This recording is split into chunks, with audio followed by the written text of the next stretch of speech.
go, let me take it downtown.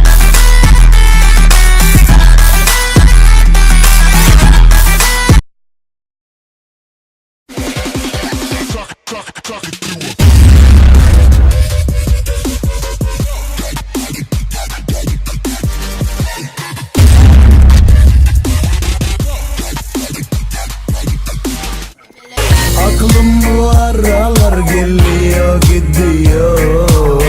Aldığım ilaçlar beni böyle ediyor. Gönlümden çıkanın kalbimde de yeri yok. Hasta işe sorum çok, bende de cevap yok. Gözden ırak olan kalpte mayın tarlası. Tamam işte tam da orası. Kiminin kırık, kiminin paramparçası. Sevdiğim kızın olamaz erkek kankası. Çoğu markada Çin malı çakması. Gözündeki yaş mal mülk için akması.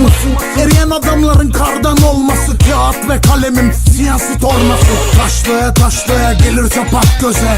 Bizde sayısal değil ki her şey sözel. Dinleyenlere değil anlayanlara özel. Sana çirkin geliyor, bana güzel. İşte böyle agacım git geller.